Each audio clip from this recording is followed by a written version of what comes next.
Bismillahirrahmanirrahim.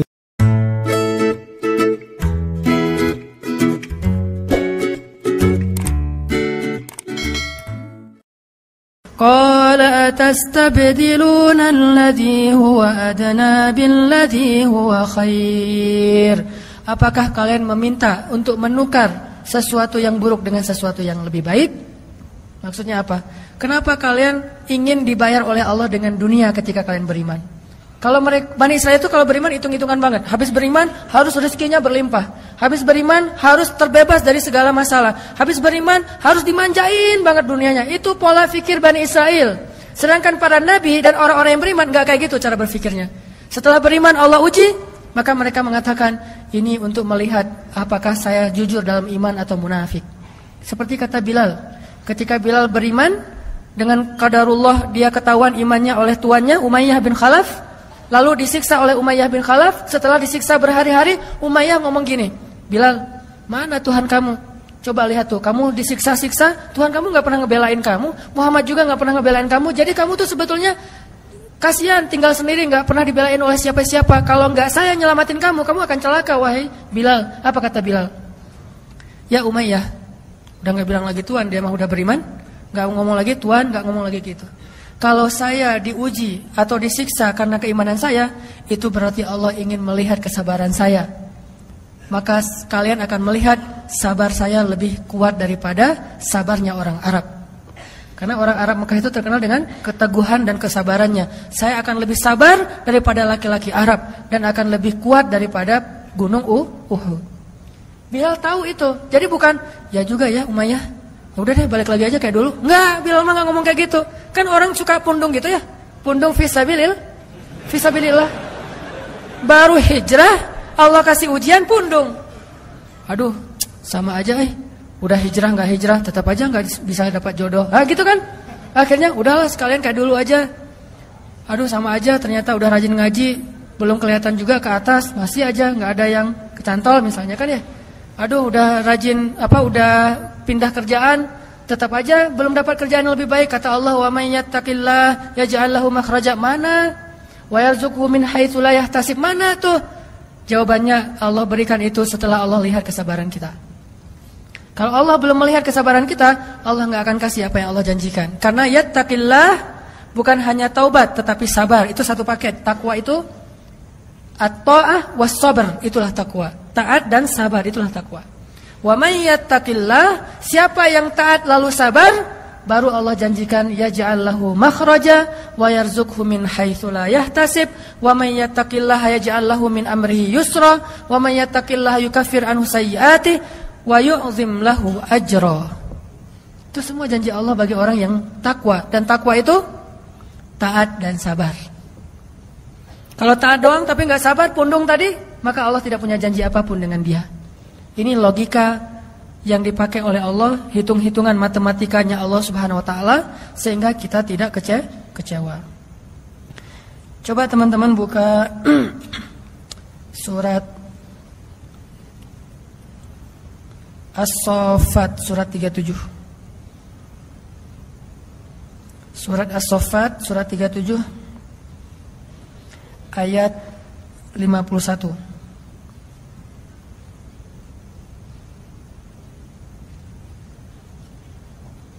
Atau 50 deh. Surat 37 ayat 50. Ini saya bacain dulu ya. Nanti setelah itu kita renungkan.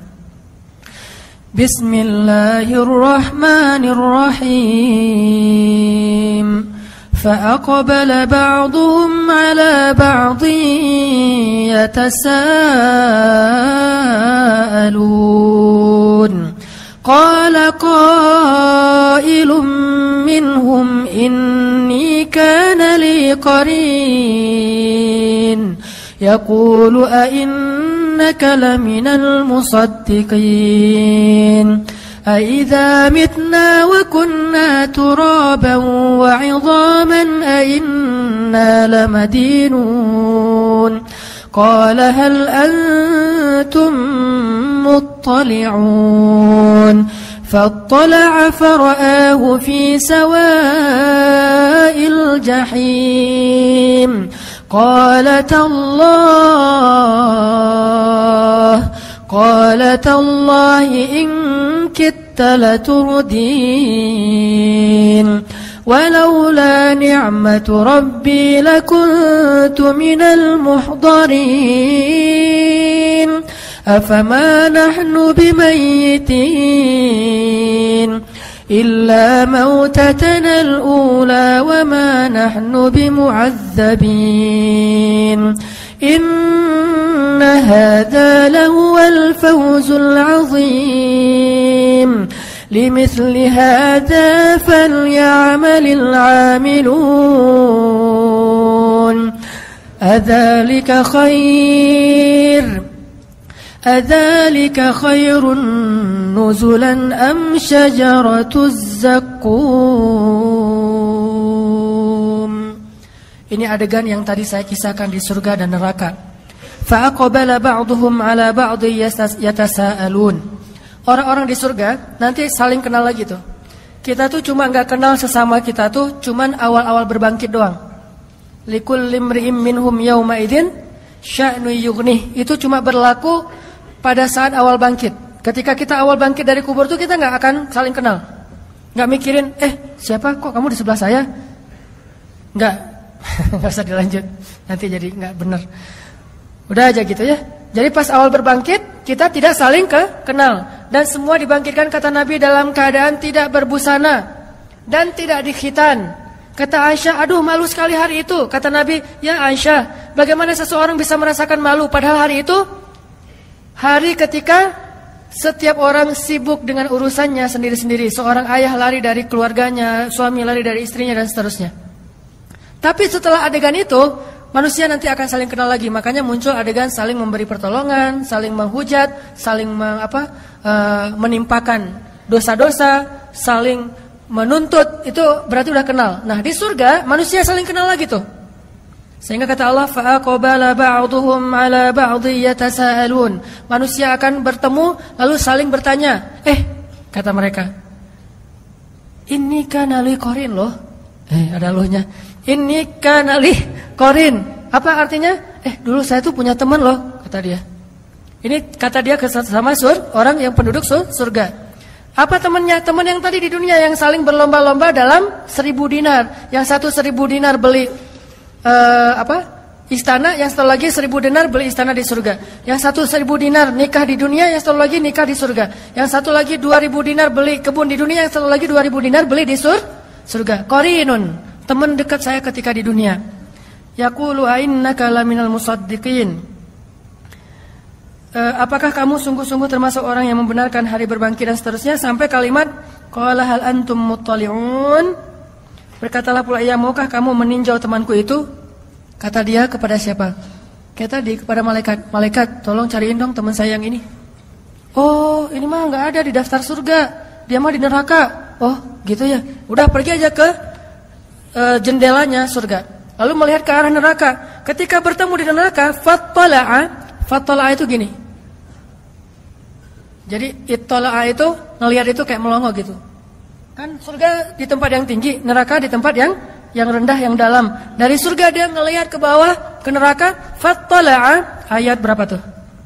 55. Fattala'a fara'ahu fi sawa'il jahim. Lalu dia lihatlah saudara atau temannya itu di dalam neraka yang sangat panas menyala-nyala. Dan melihatnya itu nggak pakai teropong segala macam. Aduh, nggak kelihatan. Saya minusnya udah ini. Ada ini nggak optik nggak di sini? Cari di neraka nggak ada. Ngelihat langsung penglihatan orang-orang di surga itu basirah, sangat bening, jelas sehingga bisa melihat ke dalam neraka. Ternyata temannya ada di sawa'il jahim. Sawa'il jahim itu kata ulama di dasar neraka. Qala, berkatalah orang yang di surga ini, tallah, demi Allah, in kita laturdin, hampir saja kamu mencelakakan saya. Apa maksudnya? Coba kalau dulu saya dengerin nasihat kamu, pasti nasib saya sama dengan kamu sekarang di neraka gitu. Coba kalau dulu saya ngikutin nasihat kamu, saran dari kamu, pasti saya sekarang sama-sama tersiksa.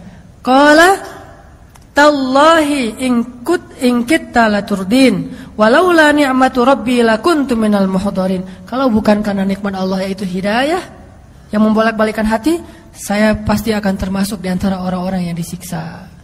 Itu dialog antara penduduk surga dengan penduduk neraka di akhirat. Makanya dialog ini harus jadi motivasi kita, bukan menuduh orang neraka, enggak. Ada teman kita yang belum hijrah, ntar kita dialog ya.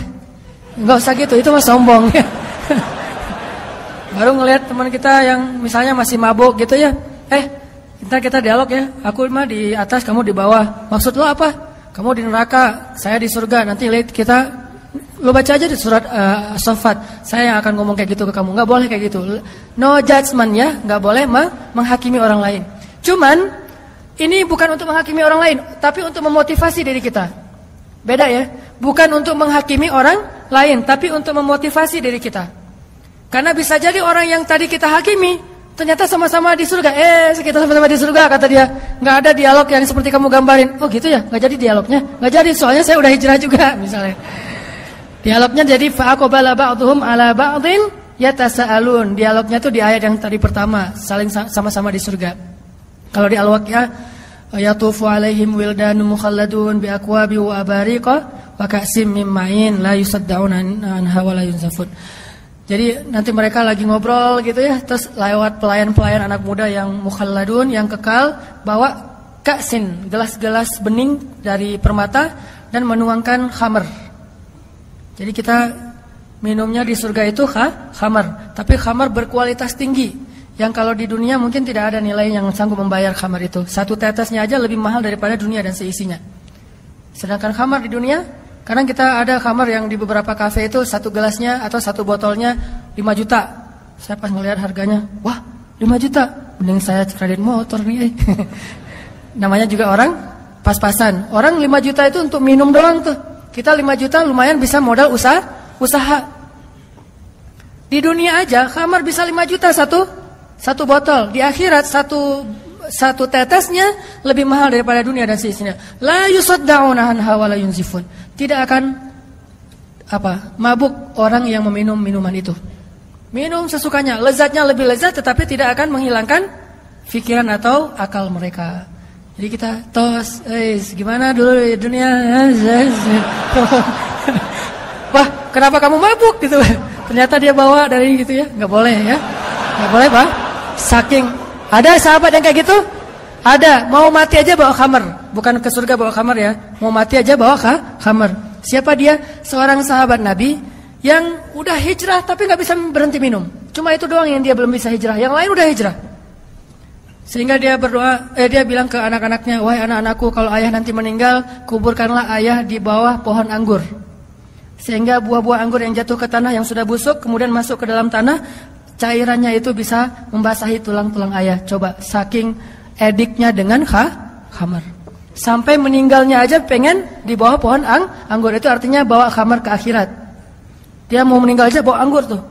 Nah, ternyata nggak ada itu di surga. Nggak ada orang minum khamar. Loh kok mabuk ya? Perasaan di surga nggak ada yang mabuk deh. Nih jangan-jangan mereknya apa nih? Nggak ada ya di surga maya. Semuanya lurus.